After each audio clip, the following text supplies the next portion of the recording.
I'm happy to have you being a part of this Thursday's broadcast. News, of course, which will include tonight Kentucky basketball headlines tonight, straight from the governor's announcement earlier today. I'll leave it at that for now, just as a bit of a teaser. It's not going to be what you're hoping for. With that said, we were expecting to see some rain and some showers and thunderstorms possibly, and we saw a bit more perhaps than what we were hoping for. From this morning up until about 4:30, I was sitting on about 4/10 of an inch of total rainfall for today here in the downtown Stigersville area at the studios, and that changed dramatically. 45 minutes later, we had logged another 3/4 of an inch and then some. In 45 minutes, 3/4 of an inch of rain in a serious downpour in downtown Stigersville, which I'm sure quickly put water out of ditch lines and the like and caused some travel issues. With, to my knowledge, no serious problems, incidents, or accidents or otherwise related to, again, a heavy downpour, all part of a deep area of low pressure and a cold front moving through the area. Sustained winds of anywhere from 15 to 35 miles per hour at times. My biggest gust here today has just been around 18 miles per hour, but it was a downpour, as you saw here either on the video and or in person. With a tornado watch in effect and certainly some chances of some more storms just like that one. Again, a tornado watch in effect up until the 9 o'clock hour for a number of eastern Kentucky counties, including Magoffin, Johnson, and Morgan. More on your weather in just a few moments. We'll go to the governor now for his Thursday Team Kentucky update. This one was a busy one. The governor opening by announcing that the state budget director, John Hicks, had just reported March's general fund receipts had increased almost 13% over this time last year, while the state's road fund receipts grew by more than 13.5% over that same time frame, with the general fund receipts for March hitting nearly $1.2 billion for the Commonwealth, the 19th consecutive month in which collections have exceeded $1 billion in the state of Kentucky. He also had representatives from Washington Penn Plastic Company celebrating the beginning of construction. That company is going to build a new manufacturing facility in Clark County, investing about $105 million, creating almost 90 full-time jobs. The governor highlighted recent awards received by the Department of Veterans Affairs for the fourth year in a row. In February, the Kentucky Department of Veterans Affairs was awarded the Department of Veterans Affairs Abraham Lincoln Pillar of Excellence Award, this time for its innovative Veterans Red Carpet Welcome Home program. Also in February, 3 Kentucky Veterans Centers were recognized as 2024 America's Best Nursing Homes by U.S. News and World Reports.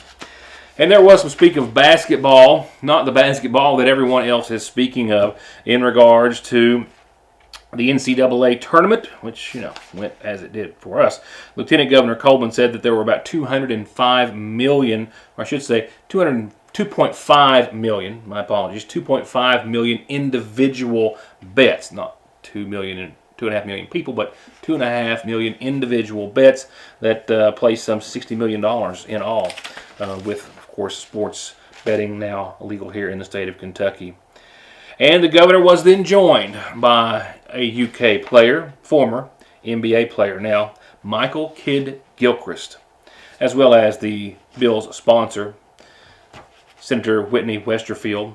They all ceremoniously signed Senate Bill 111, which will require health insurance coverage for speech therapy as a treatment for stuttering, something that Kidd Gilchrist took very close to his heart. We have a very special advocate for Senate Bill 111. Senate Bill 111 requires insurance to cover the cost of speech therapy as a treatment for stuttering. About 3 million Americans have a stutter, and this can often hold them back from public speaking or certain opportunities. Speech therapy can make a world of difference, and now everyone is going to be able to have that coverage. So here with us today, we have the sponsor of the bill, Senator Whitney Westerfield, along with former University of Kentucky basketball star, NBA player, national champion, Michael Kidd Gilchrist. He used the power of his own story, which takes a real vulnerability to stand up for others and to ultimately ensure that they can get all the services they need. So, Senator Michael, please come on up. Back in 2010, I had I made a commitment to UK, but also the state, you know, and I'm fortunate enough to help the state and also adults like myself who's better in the future, you know, like, and that's kids, you know. I weathered the storm, you know, of being picked on, teased, and such like that, you know. So I might just want to thank you guys, just being heard at this magnitude, you know. The governor also acknowledging that the time for signing and vetoing bills has come to an end, with 144 bills so far signed by the governor, including House Bill 377, which establishes a teacher recruitment student loan forgiveness pilot program and a pilot student teacher stipend program, as well as House Bill 30, which establishes the Kentucky Service Members, Veterans, and their Families Suicide Prevention Program, as well as House Bill 52, which ensures all Kentuckians will have insurance coverage for any cancer screening, test, or pre-diagnostic procedures. Of those vetoed, 27 in all: House Bill 5, which I spoke of on last night's program, and Senate Bill 299, which attempted to remove the Kentucky Horse Racing Commission and the Department of Charitable Gaming from the Public Protection Cabinet. I'll be right back. Whether you've got a new ride and you want it to stand out in the crowd, or you want your current ride to look and feel like a new one, no one does lifts, wheels, and tires better than Conley's. Stop in now for spring tire specials, free quotes, and 0% financing, or log on to conleytire.net. Sayersville National Bank hopes to help you start the new year with financial freedom and peace of mind. From new services like Apple and Google Pay with your debit card, to their more than century of being dedicated to being your personal or business banking institution, they're here for you with digital, phone, or in-person banking at both locations. Hello, I'm Dr. Cheryl Stalder-Cheney, podiatrist currently located in Sayersville, Kentucky. I've been servicing patients within Eastern Kentucky for the past 20 years. Our feet are the foundation for everything we do, and whether you're suffering from fractures or injuries, need custom orthotics, diabetic foot care, sports medicine, heel pain, wound care, or anything else foot related, relief is just one step away. Someone dies in the U.S. every 7 minutes from an overdose, and over half of the population gets or takes pills from a friend or a relative. And about 46 million and counting are exposed to narcotics in their drinking water. So don't toss them, flush them, or leave them lying around. Safely dispose of your unneeded meds anytime at Parkway Pharmacy, where you can always talk to a pharmacist when you need one. Spring isn't the only season here. It's also senior season. It's a season for love, a season for Jesus, and a season to shop local at the Seasonal Shop. With spring colors, styles, and fashions by Charlie Page and Simply Southern, and more of your favorites, new arrivals in bags and totes and jewelry and more. And they've got everything lemon lavender, spa essentials for a little at-home pampering. And from simple to chinoiserie, must-see home decor is at the Seasonal Shop in downtown Sayersville. A traffic stop in May of 2022 later resulted in an indictment, and just in the past few days, the sentencing of a Harrodsburg man for serious gun and drug charges stemming out of that investigation in Johnson County. Another viewing area federal drug case has come to an end, with Aristotle White, 51, of Harrodsburg, being sentenced to 15 years in prison, 181 months to be precise. He was arrested by Johnson County Sheriff's deputies following a traffic stop. It happened back in May, as I said, of 2022. After authorities stopped his vehicle, a canine hit on the vehicle, and after a search of that vehicle, they found over 10 ounces of methamphetamine, that's some 300 grams, as well as a loaded AR-15, another gun, and a significant amount of cash, over $2,500, a quantity of fentanyl, other pills, and items of drug paraphernalia. And there was testimony during the federal trial that White was responsible for, on numerous occasions, bringing large amounts of methamphetamine into Johnson County and the surrounding area for sale on the streets. This being a federal case, he has to serve 85%, of course, of that 15 years, being indicted and found guilty on charges of possession with the intent to distribute methamphetamine over 50 grams and firearm possession in furtherance of a crime. A whole lot to talk about in our weather, and two very important things I want to share with you about a big event for this weekend that's just super cool, and I think everyone will enjoy, whether you have a student or a child in the school system or not, or what. It's just a great group of kids that are going to be getting together and showing off some amazing skills. And also glad to report that Girl Scouts is coming back to McGoffin County. I have the details on those two in just a few moments that will follow these announcements on tonight's calendar, brought to you by McGoffin Farm Bureau. Our friends just across the way at the Prater Methodist Church are hosting children and youth this Sunday from 4 to 6 o'clock. The joy can be found in Christ, and they are inviting our children and youth to find it. This Sunday, 4 to 6 at the Prater Methodist Church, of course, on Church Street here in downtown Sagersville. This is your invitation.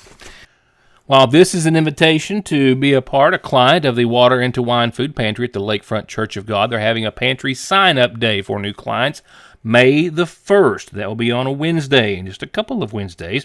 For more information, call 349-6301. There are a few things you might need to know, or you can come 2 to 5 May the 1st, that afternoon and early evening, for Pantry Sign-Up Day at the Water into Wine Food Pantry over on Route 30. McGoffin County Rescue Squad 46th Annual Media Auction is coming up first Saturday of May. That's the 2nd, 3rd, and the 4th. And ladies and gentlemen, that will be here in just a matter of a few weeks. So if you can, help support the McGoffin County Rescue Squad. Tomorrow is the last day for residents in District 2 to get in on the countywide cleanup. In District 3, you will wrap this one up next week. And remember, you can leave tires out that are not still attached or mounted to the wheel or rim, but no hazardous waste, no construction debris, no household waste, just those other items that you can't put out with your regular household waste. And when you have a calendar announcement, you know this is where you want to have it sent to, so I can tell everyone about it. From there, funeral service announcements now being announced for 64-year-old Sarah Margaret Burton Mead of Sagersville. She passed away Tuesday, survived by her husband Marvin, her two sons Matthew Allen and Jerry Burton, her daughter April Allen, her brothers Gene Burton and Barry Lee Burton, her sister Carol Susie Holbrook, and 7 grandchildren. Services in her honor will start 2 o'clock this Sunday from the Kearney Free Will Baptist Church. Friends can call on the church Friday after 3 and all day Saturday at any time prior to funeral services on Sunday for visitation. And I'm also told that the McGoffin County Funeral Home has services pending at this hour for 77-year-old Billy Stewart of Sagersville, who passed away on today's date at his home, survived by his wife Mecca. Arrangements again to be announced soon for 77-year-old Billy Stewart of Sagersville.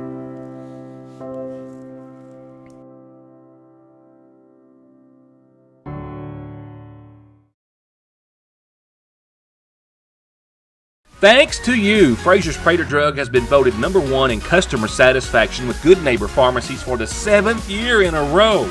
With curbside pickup for all of your prescription, allergy, or even multivitamin needs. Or come in and pull up a stool while you shop, or just visit downtown and treat yourself to something extra tasty or sweet. Where locally owned means a more personal, reliable, and friendly pharmacy. Fraser's Prater Drug. Raise your hands. Who thinks math is hard? Now, who thinks feeding a family of 4, 6, 8, or 10 is even harder? Well, so do we. Welcome to Math and a Meal Made Easy. Did you know you can get a family meal deal at your Sagersville Lee's for as low as $4.61 a person with bone-in chicken, $4.15 a person with our famous strips?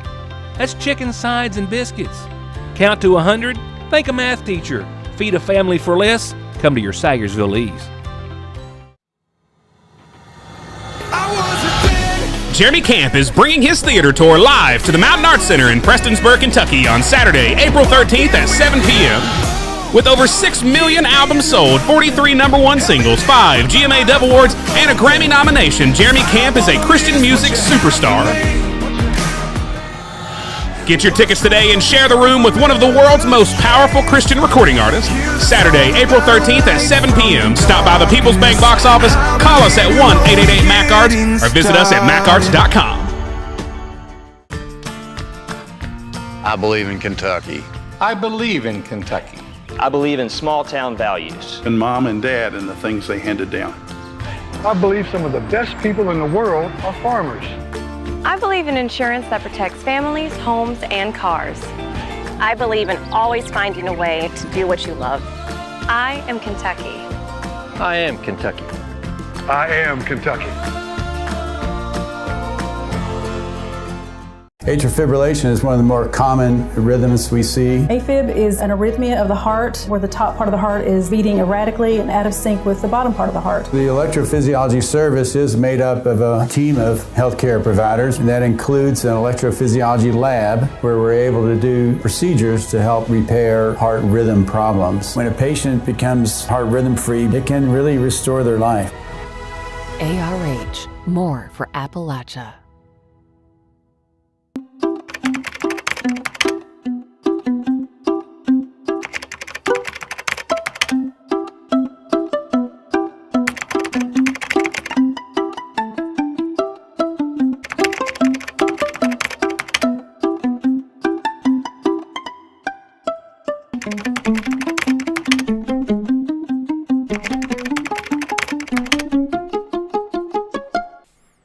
Now, let's talk about a couple of things that are actually happening that I'm very glad to be able to relay to you. And first, let's talk about our young ladies out there in grades K through 6, maybe being interested in becoming a Girl Scout. I received a message from Miss Helen Blanton, who says that she has got the support and is starting Girl Scouts again here in Magoffin County after a hiatus. And for all Magoffin County girls, K through 6th grade, who would like to spark their creativity and find out more information about joining Girl Scouts, well, bring your grown-ups along for an informational parent night. It's a week from tonight, next Thursday, 5 till 7 at the Magoffin County Public Library, where you can become, or at least find out more about being a Girl Scout. If you have any questions, you can contact Christina Freeman, K. Freeman at gswrc.org, or be at the meeting next Thursday, 5 to 7 at the library. We have got some super cool kids who've done some super cool things and brought back some hardware throughout a lot of it. And we've been fortunate to focus on them here on the show and in the paper. And I've got some more coming up on that note. But right now, meet them in person. Let them show you some of their skills. Magoffin County Schools Robotics Expo is coming up the 23rd. That is Tuesday, the 23rd, at the Magoffin County High School. I'll be reminding you, 5:30 to 7:30 that night. You've got MC Magic, you've got the SGS Robotics Rockstars, the MC Master Crafters, and NME, North Magoffin Elementary, Rockin' Robo Panthers. Come out and support these kids. Cheer them on. You will leave thoroughly and wholeheartedly and overwhelmingly impressed. And if you're interested in learning more about First Lego League, First Tech Challenge, or the Challenger Learning Center, kids, well, young people, young adults, have you? This is the place to be. I'll remind you, but mark that on your calendar, at least in the back of your mind for now, April the 23rd. That's going to be a Tuesday at the Magoffin County High School, 5:30 till 7:30. I cannot wait. Now let's take a look at what was and what is and what will be weather-wise. This is the local Doppler radar image from that big downpour that came over Sagersville and other parts of the viewing area right around the 4:30 time frame. As I said at the start of the show, we had logged about 0.4 of an inch of rain for today's date in totality before it started, and then in 45 minutes or maybe even a minute or two less, 0.75 of an inch of very heavy rain fell very quickly in downtown Sagersville. A lot of ditch lines were overrun, a lot of debris in roadways that has been dealt with, but that doesn't mean it's not going to be the same scenario for the rest of the evening and even into your tomorrow, as we're still expecting more rain. So travel conditions, keep your eye on them, as the potential and the possibility, and dare I say likelihood, for more of this again certainly exists in your 7-day forecast, as we've got shower and storm chances all the way through tomorrow afternoon, early evening for the most part. As current Doppler radar and conditions in downtown Sagersville show that those showers have made their way out, but that there is certainly the likelihood at least a good chance of more to follow tonight. As we'll get to you the nuts and bolts of your 7-day in just a few seconds. Let's talk about the rest of your day to date or to this time frame. Topped out at 70 degrees. We're at 61 right now. Feels closer to 58 with all the rain and the moisture and a very light wind out of the east-northeast at 2 miles per hour or so. I clocked a 17-mile-per-hour gust today. That's nothing really significant in comparison's sake to the last several weeks where we've seen many days well over the 20-mile-per-hour mark. But we did see the rains, certainly, that have so far added up to 1.2 inches of total rainfall for the day. Humidity, of course, at 97%. And if you're wondering, sunrise 7:03, sunset 8:06. Remember, a tornado watch in effect for Boyd, Floyd, Lawrence, Morgan, Carter, Greenup, McGoffin, Pike, Elliott, Johnson, and Martin counties until 9 o'clock. As we have an 80% chance of showers, as you saw. Maybe some thunderstorms, mainly up before around 1 a.m. or so. Winds at times, we could see up to 30 miles per hour. With breezy conditions, to say the least. A quarter to another half inch of rain is possible without any thunderstorms during your overnight and for the rest of the evening. Tomorrow, showers and thunderstorms mainly before 2, some lingering thereafter. Winds again breezy, westerly up to anywhere from 15 to 30 miles per hour. Rainfall amounts tomorrow, maybe another tenth to maybe another quarter of an inch for your Friday. That's not taking into account, again, any thunderstorms like we saw a little bit ago. Good news is this all blows out of here, and I think mainly before we go to bed tomorrow night, we should see mostly cloudy skies, maybe some westerly winds still kind of kicking about, but I think the precipitation should be gone by late tomorrow. And with that, we will see a sunny Saturday. Grounds will be soggy, but nothing in the air. Sunny and 67. A west wind, still up to 20 miles per hour, but sunny, 67, and clear for your Saturday, 52 that night. Sunday starts a pattern that you're going to like. 78, at least temperature-wise. 78, mostly sunny. A 20% chance of some showers and storms on your Sunday. Kind of a narrow window there. Early Sunday, otherwise 80. And then 80 Monday, mostly sunny and dry. Tuesday, 81, partly sunny. We'll put in a 20% chance of some showers and storms to cover the bases. Look at the pattern thereafter. 80 Monday, 81, 80, 83 by Thursday. This time next week with partly to either mostly sunny skies. And yeah, sure, a small, but a chance, and albeit a small chance, of showers and storms that work their way into the forecast Tuesday on. Nothing like what we have seen today or could see tonight, I'm glad to report. But the 80s are just around the corner, and they look to be sticking around for a little while, starting, of course, in just a few days, with temperatures again 67 on your Saturday, almost hitting the 80-degree mark Sunday, and then cracking that egg on Monday and holding there. And that's going to wrap it up for this Thursday. Keep your eye on the rest of the evening and tomorrow as well. As you saw, we're not out of this one as of yet, but there is some serious and significant and welcome changes on the way. Thank you for watching, and have a good night.